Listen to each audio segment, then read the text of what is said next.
ఇక్కడ రెల్ వీధిలో డ్రైనేజ్ నిన్న క్లీన్ చేయడం జరిగింది. అటు ఒకసారి చూపించారు. సైడ్ నుంచి మనకి డ్రైనేజ్ అంటే ఫ్లో వచ్చేటట్టు ఇంకా చాలా పెండింగ్ ఉంది, అది చేయిస్తాము దగ్గరలో.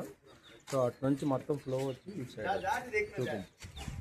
అది వచ్చి ఇట్లా అసలు చెరువు నుంచి వచ్చేటటువంటి బట్టికి కలుస్తుంది.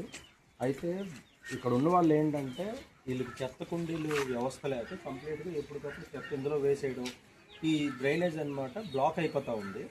సో ఇప్పుడు 2 చెత్త కుండీలు తెచ్చి ఏర్పాటు చేయడం జరిగింది.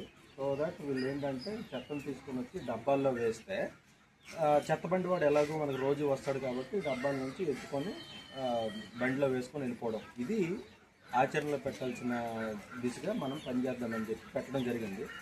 సో ఒకటి ఈ వీడియో చేయడానికి కారణం ఏంటంటే 2 చెత్త కుండీలు ఇక్కడ ఉన్నాయి. అయినప్పటికీ కానీ ఎవరైనా దొరికిపోతే మాత్రం వారికి మాత్రం ఒక చర్యలు, అంటే అన్ని గ్రూపుల్లో వాళ్ళ ఫోటోలు వాళ్ళు ఇది అప్పటికీ వినకపోతే ఏం చేయాలన్నది తీవ్రమైనటువంటి యాక్షన్ తీసుకునే దిశగానే వెళ్తున్నామని చెప్పడానికి ఇది ఇండికేషన్. అందుకోసం వీడియో చేస్తున్నాం. ఈ వీడియో ప్రతి ఒక్కరు షేర్ చేయండి. మెయిన్ మీ గ్రూపుల్లో ఎవరైతే చెత్త ఇందులో వేస్తున్నారో, ఎందుకంటే 2 చెత్త కుండీలు పెట్టాం. చెత్త కుండీలు లేక ఇన్ని రోజులు అక్కడ ఇక్కడ వేసామని చెప్పేవాళ్ళు. సో పెట్టాం కాబట్టి అందులోనే వెయ్యాలి, సరేనా? సో దయచేసి ఇది కూడా ప్రతి వేరే వీధుల్లో కూడా ఇది చేసే ప్రయత్నం చేస్తాం. అందులో చెత్త కుండీలో వేసేటటువంటి అలవాటు అయితే చేసుకోండి, సహకరించండి. Thank you.